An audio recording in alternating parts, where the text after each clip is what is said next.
उसने ये बोला कि मुझे हनुमान जी दिखते हैं,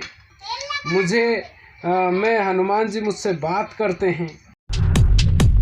नमस्कार साथियों, मेरा नाम है मोहन अहिरवार और आप देख रहे हैं खबर तमारी इंडिया का यूट्यूब चैनल। दोस्तों, क्या आप भी अंधविश्वास में डूबे हुए हैं? क्या आप भी किसी मंत्र जप तप में डूबे हुए हैं? क्या आपको ऐसा लगता है कि मंत्र आपके भविष्य को बता सकते हैं? क्या आपके जीवन को सुधार सकते हैं मंत्र जप तप, जो एक तरह से अंधविश्वास ही कहा जाता है। जो चीज़ साबित नहीं होती है वो अंधविश्वासों में होती है। और लोग अभी एक बाबा काफ़ी ज़्यादा प्रचलित हैं, नेशनल मीडिया ने भी उनको घेर रखा है। इंटरव्यू लेने की होड़ मची हुई है कि कैसे धीरेन्द्र शास्त्री से मिला जाए। वो मध्य प्रदेश के छतरपुर के में है एक बागेश्वर धाम, वहाँ के वो पीठाधीश्वर हैं। इस वीडियो को अंत तक देखिएगा, क्योंकि अगर आप अंधविश्वासों में डूबे हुए हैं तो इस वीडियो को देखने के बाद में आप अंधविश्वास से दूर हो जाएंगे, चीज़ों को दूर हो जाएंगे। क्योंकि आप भी हो सकता है कभी जीवन में अगर आप अंधविश्वासों में पड़े हुए हों। अंधविश्वास जैसे जो चीज़ साबित नहीं होती है अंधविश्वास ही कहा जाता है उसको। और मैं आपको एक ऐसा किस्सा आपको सुना रहा हूँ जिसमें मैंने भी 2 साल बर्बाद किए हैं। और ऐसे 2 साल वो मैंने बर्बाद किए हैं जिसमें मैं 12वीं फेल हुआ हूँ 1 साल। ठीक है, एक तरह से 2 साल मेरे ख़राब हो गए।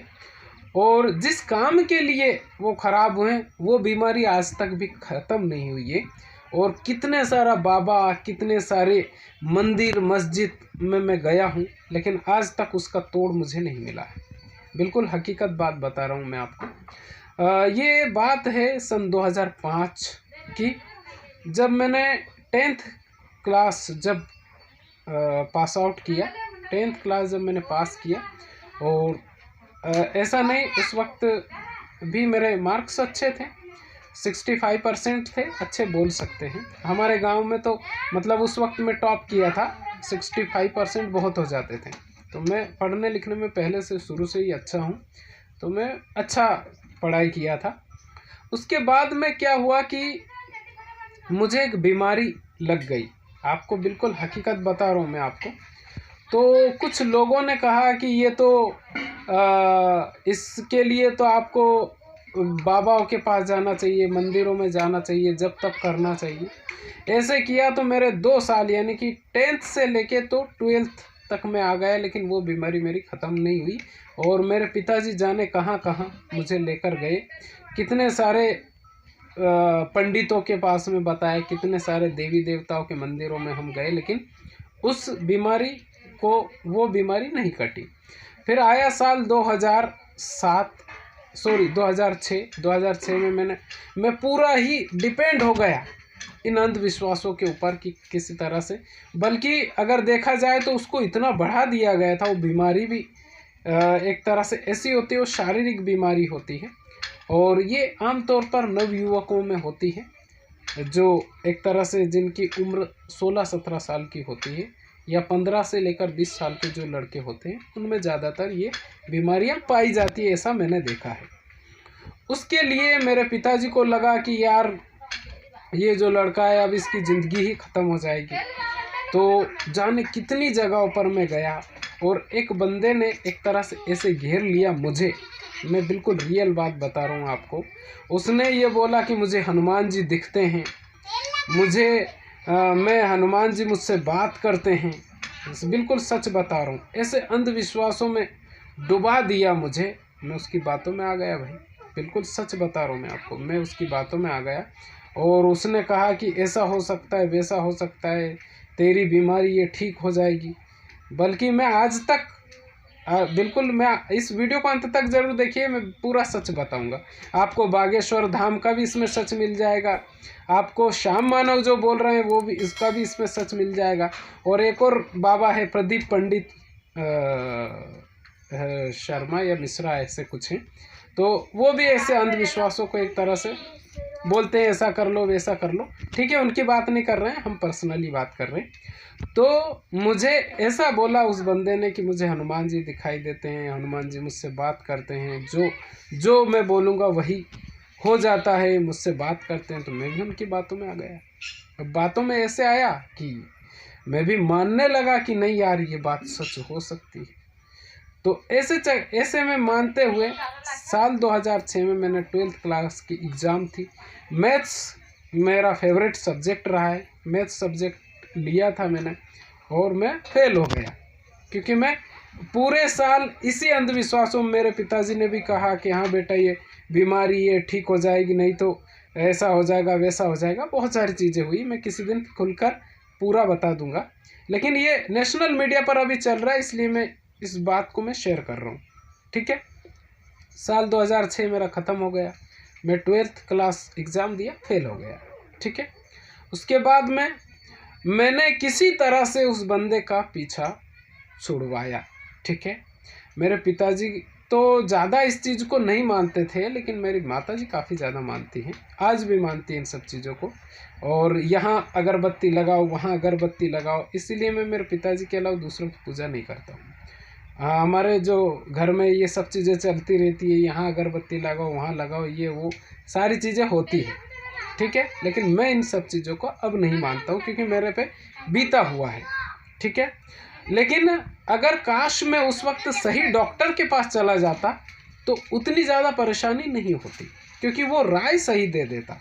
डॉक्टर के पास ना जाने का कारण कि इन लोगों के बातों में आने के आ जाते हैं और डॉक्टर के पास नहीं जा पाता है व्यक्ति, तो वो पूरी तरह से, एक तरह से अपना जो ब्रेन है ना उसको पूरी तरह से कैप्चर कर लेते हैं, ये बोल सकते हैं, पूरी तरह से कैप्चर कर लेते हैं, और वो बंदा नहीं जा पाता है, हम नहीं जा पाए। ठीक है, फिर मैं 2007 में मैं इंदौर चला गया एग्ज़ाम देने के बाद में, फिर वहाँ पे मेरा किसी तरह से मैंने उस बंदे का पीछा छुड़वाया। ठीक है, वो ऐसा वक्त कई जगह पे मेरे पिताजी मुझे लेकर गए थे उस वक्त, और उनको भी एक तरह से भ्रमित, वो तो मानते ही नहीं थे इन सब चीज़ों को, लेकिन फिर भी वो भ्रमित हो गए और मैं भी उन सब चीज़ों के चक्कर में हो गया। लेकिन मैं ये बोल रहा हूँ कि अगर सही उस वक्त अगर सही डॉक्टर के पास चले जाते तो वो एक सही राय दे देता। मैं आपको एक सच बता रहा हूँ कि वो बीमारी आज तक भी है। ठीक है, इस वक्त मेरे पिताजी तो नहीं है इस दुनिया में, मेरी माताजी है, और बाकी उस वक्त 2006 में मेरी बीवी आने जाने लग गई थी, जहाँ तक मुझे मालूम है कि 2006 में मेरी बीवी आने जाने लग गई थी, और इस वक्त 2 बच्चे हैं मेरे। ठीक है, मेरे पिताजी इस वक्त नहीं है, लेकिन मैं ये कह रहा हूँ कि वो जिसके लिए हमारे पिताजी या मैं भटक रहा था कि ऐसा हो सकता है, वो बीमारी आज तक भी एक्चुअली वो बीमारी नहीं है। ठीक है, वो बीमारी नहीं है, एक ये शारीरिक एक तरह से वो होता है, और हर व्यक्तियों में इन सब चीज़ जब से मनुष्य का वो अवतार हुआ है तब से ये सब चीज़ें होती है, ये शारीरिक क्रम होता है जो कि चलता रहता है, उसके चक्कर में हमें घुमा दिया।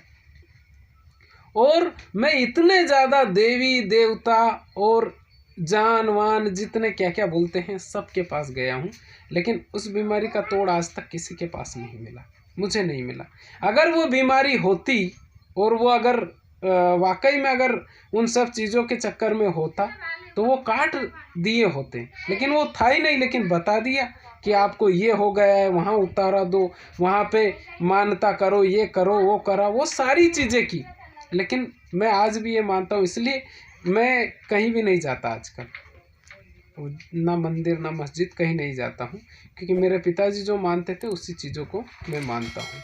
ईश्वर को मैं मानता हूँ, वो है, और ये बात मैं मानता हूँ कि उसके बिना पत्ता भी नहीं हिल सकता, लेकिन उसका जहाँ रोल होता है वो वहीं पे हाथ लगाता है, बाकी सब चीज़ों में वो नहीं लगाता है। इन सब चीज़ों को मैं मानता हूँ। ठीक है, तो आपको ये समझ में आ गया होगा कि बागेश्वर धाम और ये जो जितने भी क्रम चल रहे हैं वो जो बताते हैं वैसा नहीं है। मन की बात को पढ़ना, कई लोग मन की बात को पढ़ लेते हैं, और जिसमें सुहानी जी भी हैं और कई माइंड रीडर हैं जो उनसे अच्छी अच्छी बातें बता देते हैं। तो एक माइंड रीडिंग का वो खेल है, और श्याम मानव ने जो एक तरह से चुनौती दी है, तो जाना चाहिए, अगर सही है तो जाना चाहिए ना, क्या गलत है यार। लेकिन ऐसे कई बाबा पाखंड फैला रहे हैं, सच यही है, और चल रहा है, उनकी दुकानदारी चल रही है, धंधा चल रहा है, ठीक है। और अगर आपको और भी ये जो वो एबीपी न्यूज़ के जो रिपोर्टर हैं उनके चाचा का जो नाम बताया था उन्होंने धीरेन्द्र शास्त्री जी ने, तो उनका अगर सच जानना है तो एक चैनल का मैं नाम बता रहा हूँ, साक्षी जोशी। उसमें उन्होंने किस तरह से फेसबुक के जरिए उस बंदे का नाम पता किया, उसके परिवार के बारे में पता किया, वो सारा सच साक्षी जोशी के चैनल पर आपको मिल जाएगा अगर आपको देखना हो तो। मैंने देखा इसलिए बता रहा हूँ, क्योंकि उन्होंने कुछ नहीं किया, फेसबुक के जरिए उनसे पता किया और वो दूसरे दिन उस रिपोर्टर को बता दिया सबके सामने। ऐसा उसमें बताया गया है साक्षी जोशी के चैनल पे, मैं नहीं बोल रहा हूँ ऐसा, ठीक है। तो ये सब चीज़ें हो रही है अभी देश में, बाकी जो होगा चल ही रहा है यार। जब तक अभी न्यूज़ चैनल वालों को दूसरा कोई पॉइंट नहीं मिलता तब तक उनकी जो टीआरपी है चलती रहेगी, बढ़ती रहेगी, ठीक है। तो ये वीडियो आपको कैसा लगा आप कमेंट करके ज़रूर बताइए, और चैनल पर पहली बार आए चैनल को सब्सक्राइब जरूर कर लीजिएगा। बहुत बहुत धन्यवाद आपका।